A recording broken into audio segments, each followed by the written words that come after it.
Friends, welcome on my channel dino king. और आज हम सी प्रोग्रामिंग का लेक्चर 2 पढ़ने जा रहे हैं। एंड प्लीज़, अगर आप ये वीडियो डायरेक्ट जंप कर रहे हैं तो कोई फ़ायदा नहीं है। आप मेरा लेक्चर 1 देखिए, उसमें मैंने एग्जीक्यूशन समझाया है, उसी के आगे कंटिन्यू मैं करने जा रहा हूँ। हमारे जो ऑब्जेक्टिव्स हैं वो है program execution, comments and data types क्या होते हैं। देखिए, प्रोग्राम में डायरेक्ट जंप करने से पहले कुछ टर्मिनोलॉजीज़ हैं, जो कुछ चीज़ें हैं जो आपको पता होनी चाहिए। अगर आप डायरेक्ट जंप करेंगे और अगर किसी ने इंटरव्यू में पूछ लिया तो आपको पता होना चाहिए कि मतलब ये चीज़ें क्या होती है, कुछ बेस क्लियर होना चाहिए। यहाँ पे हमने एक हेलो वर्ल्ड का प्रोग्राम लिखा हुआ है, सी प्रोग्राम। जब आप इसको रन करेंगे ना तो आपके आउटपुट स्क्रीन में जो आउटपुट आएगा वहाँ पे हेलो वर्ल्ड प्रिंट होके आएगा। ठीक है। अब देखिए इसको मैंने लिखा कैसे है। यहाँ पे जब भी हम इस प्रोग्राम को रन करेंगे ना तो जो ऑपरेटिंग सिस्टम है ना आपका, भले चाहे आपका विंडोज़ हो या लिनक्स हो, वो एक मेन फंक्शन को कॉल करता है। ये एक आपका फंक्शन है, जो इंटीजर मेन लिखा हुआ है ना, ये आपका फंक्शन है। अभी के लिए आप ये जान लीजिए, फंक्शन पीस ऑफ कोड है जो अपना कुछ टास्क करता है। फंक्शन क्या होता है, कैसे वर्क करता है और कैसे बनाया जाता है, ये मैं आगे लेक्चर्स में बताऊंगा। तो अब यहाँ पे आप देख सकते हैं, इंटीजर मेन फंक्शन जब ऑपरेटिंग सिस्टम कॉल करता है तो इसके अंदर हमने 3 फंक्शन लिखे हुए हैं। CLR, HCR, इसका फुल फॉर्म है क्लियर स्क्रीन। प्रिंटफ, इसके अंदर मैंने एक स्ट्रिंग पास की है हेलो वर्ल्ड। और एक गेट CH, स्ट्रिंग क्या होती है वो भी मैं बताऊंगा। इसको कहते हैं गेट कैरेक्टर। तो अब आप ये देखिए, ये जो क्लियर स्क्रीन है, प्रिंटफ है, गेट CH है, ये रैंडम नेम है। रैंडम नेम क्या मतलब, एक प्री डिफाइंड फंक्शन है। बट जो सी कंपाइलर है उसे कैसे पता चलेगा कि ये फंक्शन कहाँ पे लिखे हैं।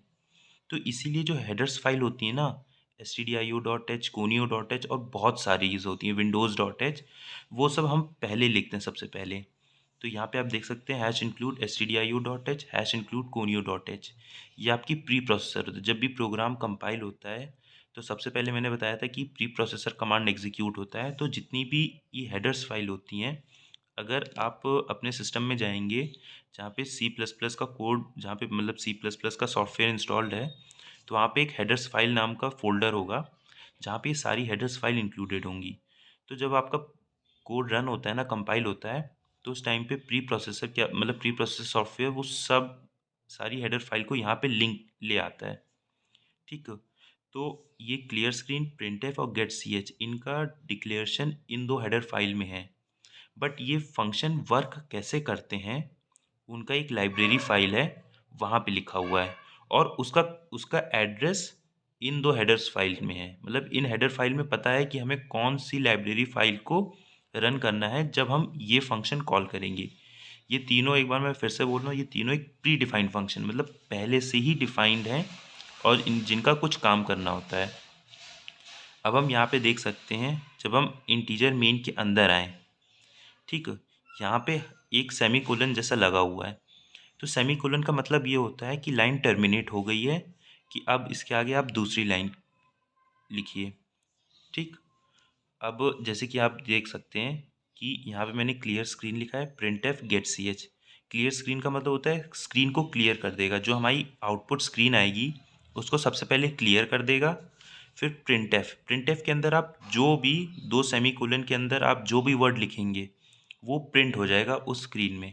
अगर आपने hello world, hello developer, hello how are you कुछ भी लिखा है, क्वेश्चन भी आपने लिखा है, तो वो टेक्स्ट प्रिंट हो जाएगा। और गेट सी एच क्या करता है, आपका एक कैरेक्टर लेता है।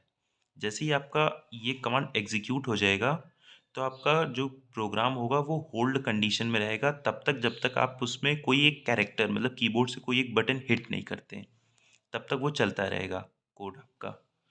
तो अब ये जो क्लियर स्क्रीन, प्रिंटफ है, गेट CH है, ये 3 प्री डिफाइंड फंक्शन है। बहुत सारे फंक्शन होते हैं, बहुत सारों में से ये 3 एग्जाम्पल हैं। और हाँ, हाँ, अब हम इसके आगे के सेक्शन में आते हैं, कमेंट्स। प्रोग्राम एग्जीक्यूशन जैसे जैसे मैं प्रोग्राम कराऊंगा आप समझते रहेंगे। अब कमेंट्स क्या होता है, कमेंट्स समझ अभी मैं शॉर्ट में आपको बताऊं। जैसे कि आप एक डेवलपर बन चुके हैं, अगर आपने एक लॉजिक लिखा कि मतलब 7-8 लाइन का एक कोड लिखा जो कुछ टास्क काम, जो कुछ टास्क कर रहा है, तो आपने वो सेव करके रख दिया। अगर आप वही कोड 1 साल बाद या फिर 2 साल बाद देखेंगे तो आपको याद नहीं आएगा कि मैंने ये लॉजिक क्यों लिखा था और किस पर्पस के लिए लिखा था। तो कमेंट्स यही होता है कि कमेंट्स आपका ये होता है कि आप वहाँ पे आप लिख सकते हैं हेडिंग के तौर पे कि ये लॉजिक मैंने इस पर्पस के लिए लिखा था, और जब कंपाइलर उसे कंपाइल करता है तो कमेंट्स को इग्नोर कर देता है। कमेंट्स आपका कोड का पार्ट नहीं होता है। जनरली कमेंट्स लिखते कैसे हैं? 2 तरीके होते हैं कि कमेंट्स कैसे लिखे जाते हैं। एक तरीका ये है कि आपका स्लैश एस्ट्रिक, ये एस्ट्रिक स्लैश, इसके बीच में आप जो भी टेक्स्ट लिखेंगे वो आपका एज अ कमेंट कंसीडर किया जाएगा कंपाइलर के थ्रू, और 2 स्लैशेस के बाद आप जो लिखेंगे वो भी एज अ कमेंट कंसीडर किया जाएगा। तो जब कंपाइलर कंपाइल करेगा तो उन लाइंस को वो रीड नहीं करेगा।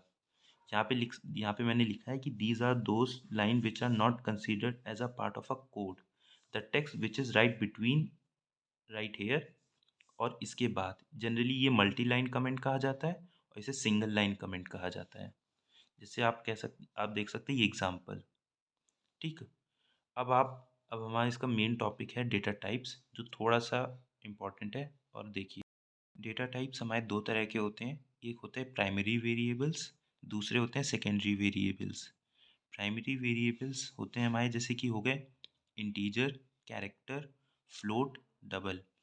इंटीजर का जो साइज़ होता है वो 4 बाइट होता है, कैरेक्टर का 1 बाइट, फ्लोट का 4 बाइट, डबल का 8 बाइट।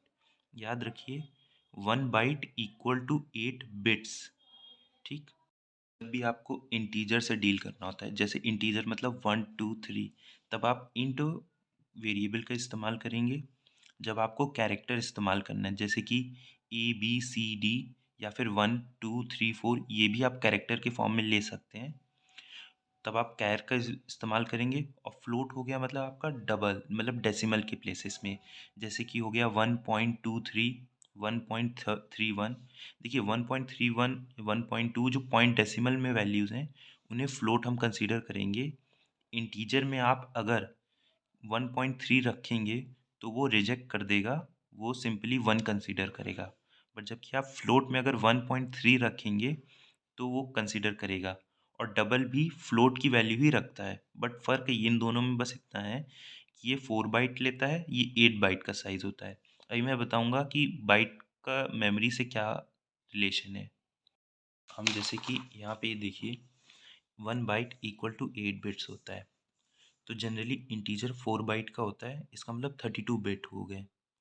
और मैक्सिमम अभी रुकिए, अगर आपको मैं ये कहूँ कि बाइनरी रिप्रेजेंटेशन ऑफ अ 3 होगा 116 का होता है 110, तो अब यहाँ पे देख सकते हैं जो 3 है ना उसे 2 बिट मेमोरी लग रही है, बट जो 6 है उसका 110 मतलब 3 बिट मेमोरी।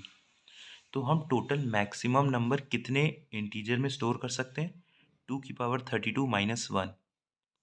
जैसे कि अगर आपने एक वेरिएबल डिफाइन किया इंटीजर a इक्वल टू 5, तो इस लाइन का मतलब ये होता है कि जैसे जो आपकी कंप्यूटर की 8 GB रैम है ना वो रहेगी, उसमें एक वेरिएबल बन गया है a नाम का, जिसके अंदर जो वैल्यू है वो 5 है और उसका साइज़ है 4 बाइट।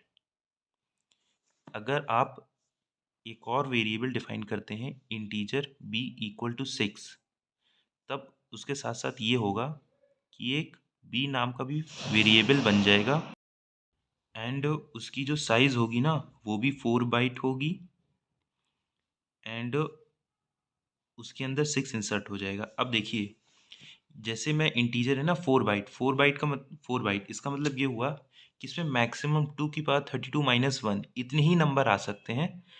आपको इससे बड़े नंबर चाहिए या फिर इससे बड़े नंबर स्टोर करने हैं तो उसके लिए एक और वेरिएबल होता है, जनरली लॉन्ग इंट या फिर लॉन्ग लॉन्ग इंट, ये सब होते हैं।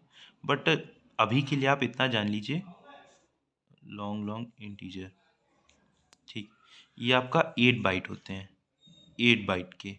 तो मतलब इसमें जो मैक्सिमम होते हैं तो 8 की पावर 64 मीन्स 2 की पावर 64 - 1, इतने मैक्सिमम होते हैं, और ये बहुत बड़ा नंबर होता है जनरल कैलकुलेशन के लिए।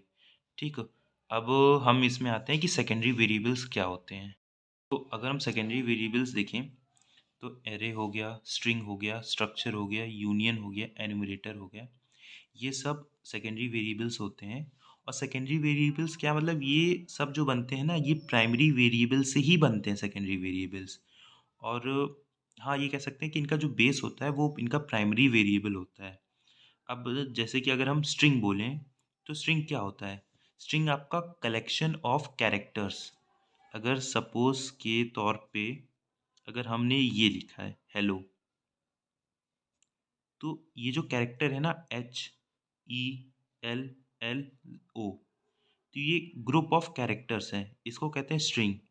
एरेज आपका हो गया, एरे भी एक तरह की स्ट्रिंग है, जैसे एरे हो गया। अब जैसे array of group collection of integer blocks हो गए, कलेक्शन ऑफ कैरेक्टर्स हो गए, कलेक्शन ऑफ फ्लोट्स वैल्यू हो गए, वो सब एरेज आ जाते हैं। स्ट्रक्चर, यूनियन, एनुमरेटर, ये सब मैं अभी आपको आगे वाली वीडियो, आगे जब आएंगी वीडियो उसमें बताऊंगा क्या होते हैं। पूरी पूरी एक एक वीडियो इन पे बनाऊंगा मैं, और सब बताऊंगा कि ये सब होता क्या। सो फ्रेंड, यहाँ पे देखिए, यहाँ पे मैंने एक सी का कोड लिखा हुआ है और ये जो मैं IDE यूज़ कर रहा हूँ, ये कोड ब्लॉक यूज़ कर रहा हूँ। आप यूट्यूब में बहुत सारे वीडियोस ट्यूटोरियल हैं कि how to install a code block in our system. आप वहाँ से इंस्टॉल कर लीजिए अपने सिस्टम में। और फिर उसके बाद देखिए कि मैंने एक कोड फाइल बनाई है main.c करके, और ये कोड लिखा है बेसिक कोड। जब हम इसको रन करेंगे तो हमारा जो आउटपुट आएगा ना, वो हमारा कुछ इस तरह से आएगा। एक मिनट, इसको मैं बंद कर दूँ। हाँ, अब जो हमारा रन कर रहे हैं हेलो वर्ल्ड, अब ये देखिए कि यहाँ पे जो प्रोग्राम है ना, ये रन नहीं कर रहा है। मतलब रन कर रहा है पर उसके आगे एंड नहीं हुआ है अभी तक। क्यों? कि ये जो गेट सी एच है ना, ये अभी तक कोड मांग रहा है। इसको एक कैरेक्टर चाहिए, तभी ये एंड होगा। तो अगर मैं कोई भी हिट करता हूँ एंटर, तो अब यहाँ से देख सकते हैं कि कोड आपका एंड हो गया है। यहाँ पे लिखा है प्रोसेस रिटर्न 0, एग्जीक्यूशन टाइम है 17 सेकेंड, प्रेस एनी की टू कंटिन्यू। यहाँ से गया। अब इसको मैं क्लोज कर दे रहा हूँ। ठीक। तो ये आपका जो printf है ना, ये प्री डिफाइंड फंक्शन है जो stdio.h में डिफाइन है। और कमेंट क्या होता है, इसको कुछ इस तरीके से लिख सकते हैं, this is a comment and this is a multi line comment